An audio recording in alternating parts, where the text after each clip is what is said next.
अगर तुम ये चाह रहे हो कि किसी भी काम को करते समय तुम्हारा आत्मविश्वास कम ना पड़े, तुम्हारे इरादे कमज़ोर ना पड़े, तो तुम्हें 5 बातों को मानना पड़ेगा। 5 बातें ऐसी जिनको अपने जीवन में तुम्हें उतारना पड़ेगा। सबसे पहली बात यह है कि आपको अपने काम पर फोकस करना पड़ेगा। आपकी बात का जो विषय हो वो आपका काम हो। किसी सेकंड पर्सन के काम पे, किसी सेकंड पर्सन के goods bads, ups and downs, इनकी एनालिसिस आप नहीं करेंगे। सबसे पहला काम ये आपको करना है। ज़्यादातर लोग जो अपने काम पे फोकस रखते हैं, अपने काम से मतलब रखते हैं, उसके बारे में सोचते हैं, उसको बेटर करने की कोशिश करते हैं, उन लोगों का जो आत्मविश्वास होता है वो बढ़िया होता है। वो लोग जो काम को धीमा कर देते हैं, वो लोग जो कमज़ोर होते हैं, वो लोग जो किसी भी सिस्टम को अंदर से खोखला करते हैं, उनकी पहचान इसी बात से होती है कि वो दूसरे के बारे में ज़्यादा बात करते हैं।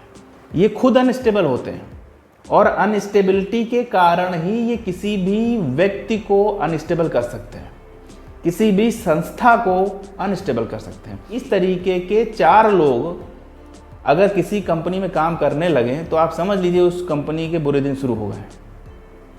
किसी संस्था में काम करने लगें तो आप ये मान लीजिए कि उस संस्था का जो बुरा दिन है वो शुरू हो गया है, क्योंकि ये कोई भी काम अच्छे से नहीं कर पाएंगे। इनमें वो विश्वास ही नहीं है किसी काम को टारगेट तक ले जाने के लिए। ये कमियां ही पैदा करेंगे, ये कमजोरी ही आउटपुट के रूप में आपको देंगे। अगर आप ये सोच रहे हैं कि आप अपने पूरे इरादे से कोई काम करें, तो दूसरी जो बड़ी रिक्वायरमेंट है वो ये है कि आप काम को कम से कम करिए।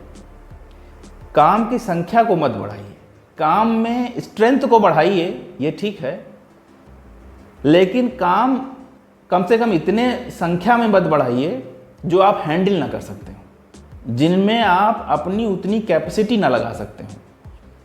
1, 2, 3, 4 उतने काम बढ़ाइए जितने काम में आप फुल स्ट्रेंथ से काम कर सकते हैं। जैसे ही आपकी स्ट्रेंथ कंप्रोमाइज होने लगे, आपकी जो शक्ति है, जो बल है, जो क्वालिटी है, वो अगर आपकी कंप्रोमाइज होने लगी, तो फिर आप अपने काम को वहीं रोक दीजिए, उसके बाद मत बढ़िए।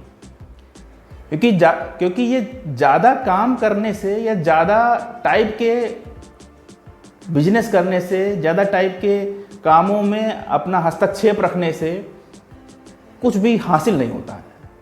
हासिल तब होता है जब उसमें आप कुछ क्वालिटी रखते हैं। फ्रेंड्स, ऐसे लोग जो कॉन्फिडेंट होते हैं चीज़ों को लेके, अपने काम को लेके, कैरियर को लेके, जो भी काम करते हैं अपनी पूरी क्षमता से करते हैं।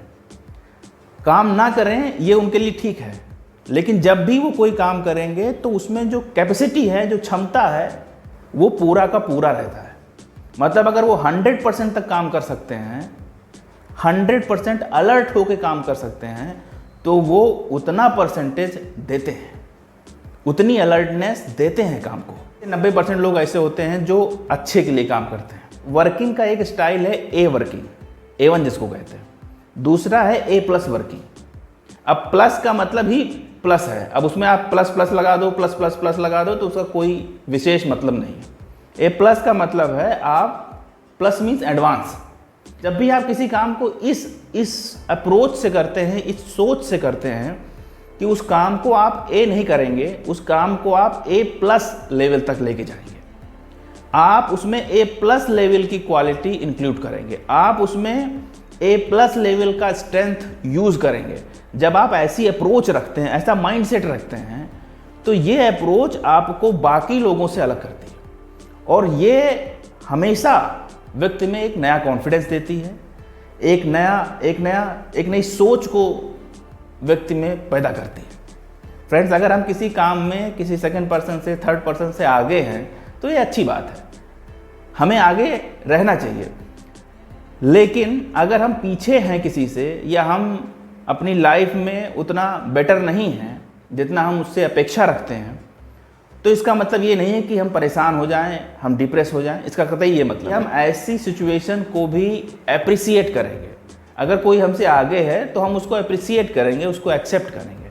और अगर हम किसी से आगे हैं तो हम और बेटर कैसे हो सकते हैं, इस पे हम सोचेंगे।